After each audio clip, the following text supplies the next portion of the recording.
I still remember the night I almost downloaded Tinder.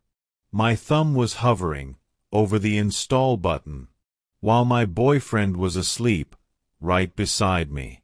6 years together. 3 years living in the same apartment. And somehow, I had never felt more alone. It wasn't just about sex anymore. It was the way he stopped touching me, stopped hugging me, stopped looking at me like he used to.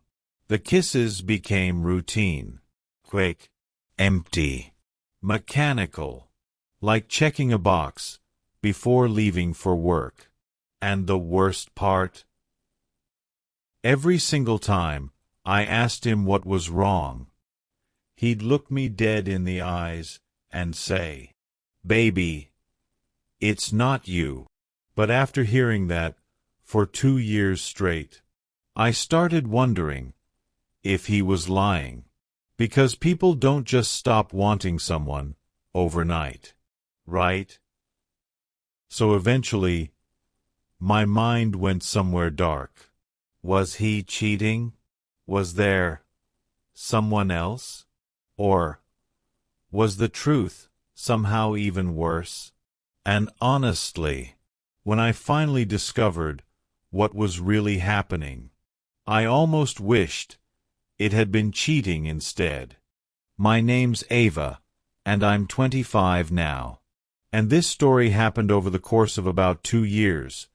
Slowly, painfully, quietly. From the outside, my relationship looked perfect.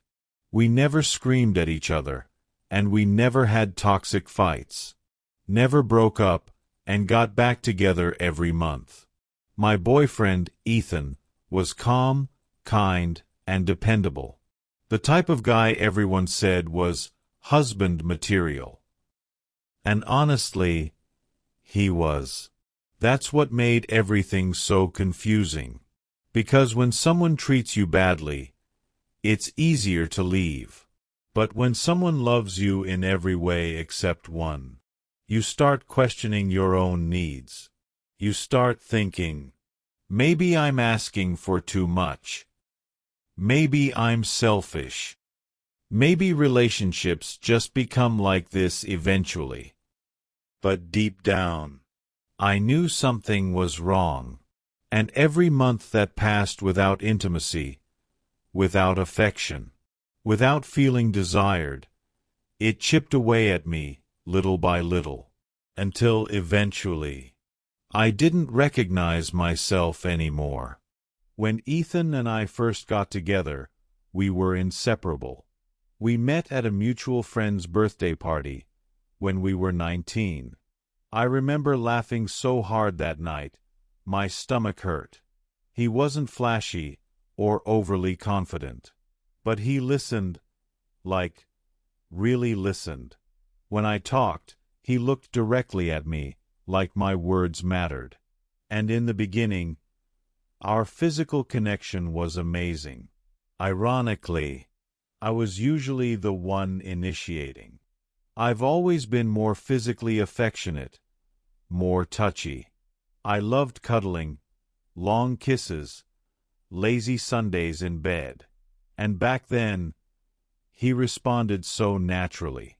He'd pull me close while we cooked dinner, kiss my forehead randomly, wrap his arms around me from behind. There was warmth, comfort, desire. I never had to question whether he wanted me. But after a few years together, things slowly started changing. At first, it was subtle, less random touching, less flirting. Then the make-out sessions disappeared.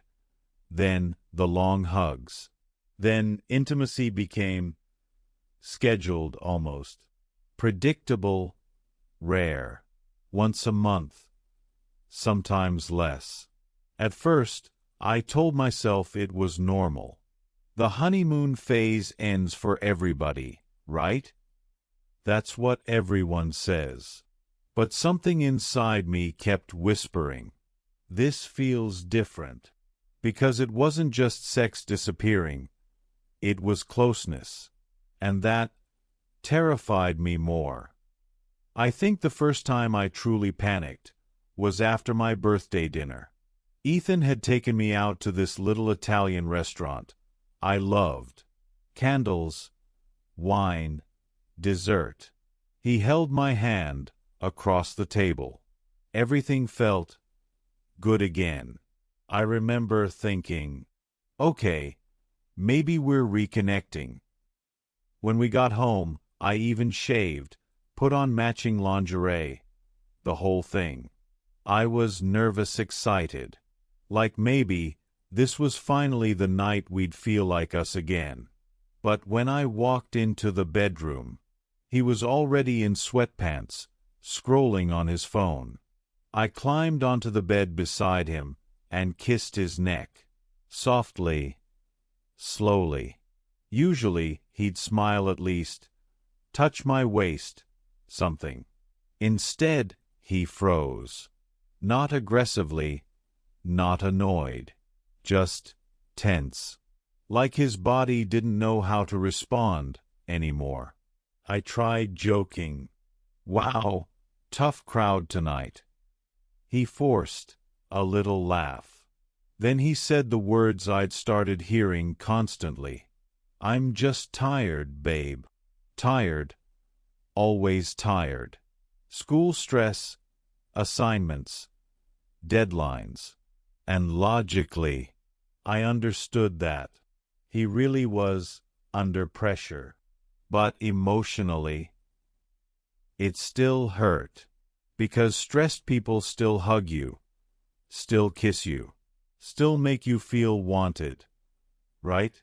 That night, after he fell asleep, I went into the bathroom and cried silently on the floor.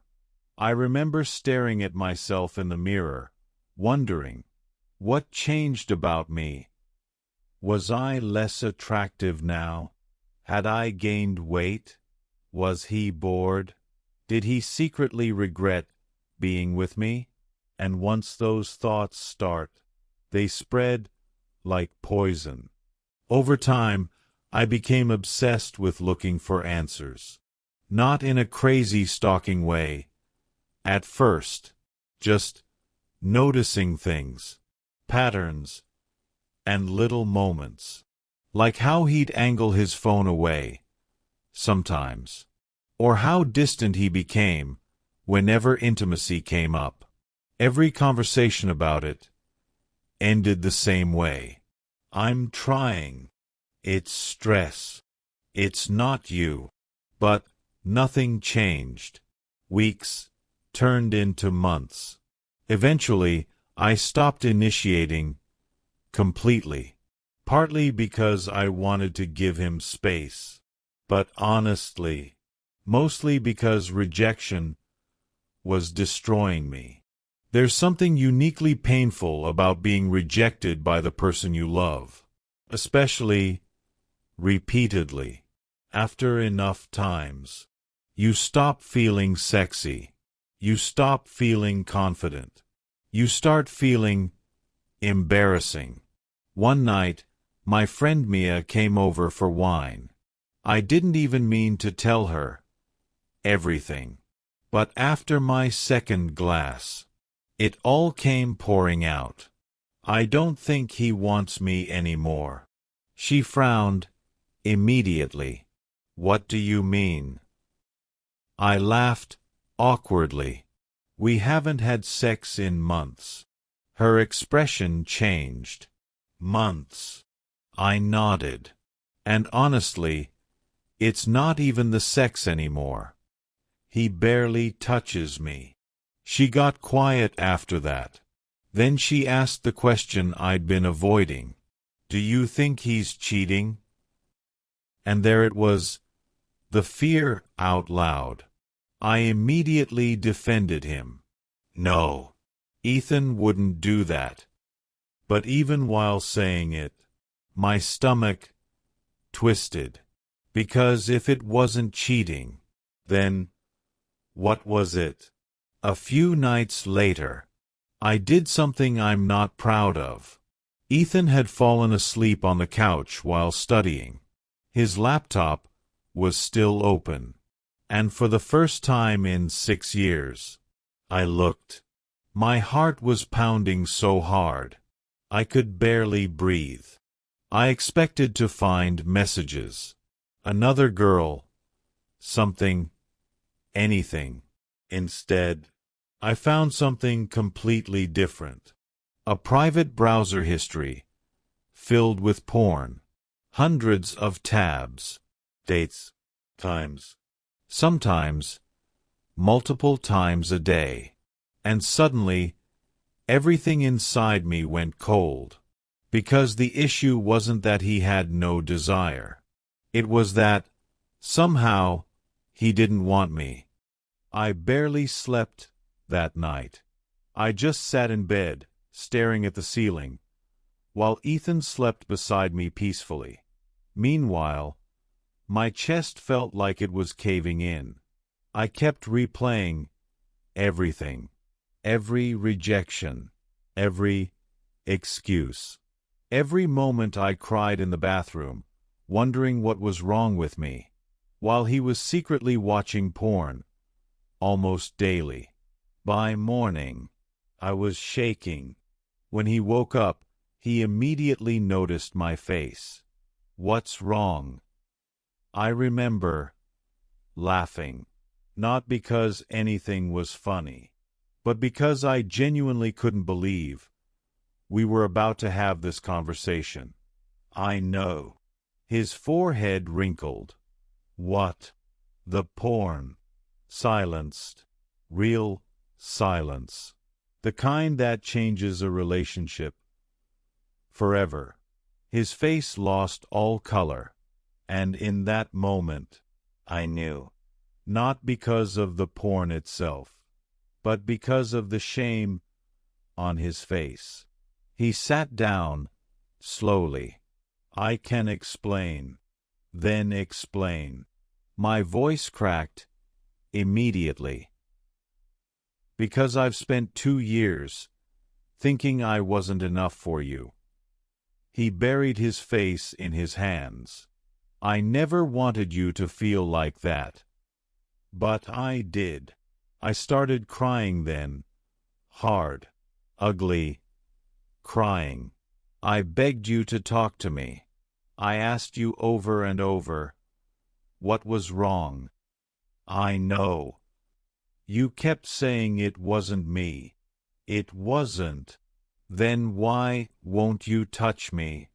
That question hung in the room for what felt like forever. And finally, he whispered, "Because real intimacy started making me anxious." I remember blinking at him. "What?"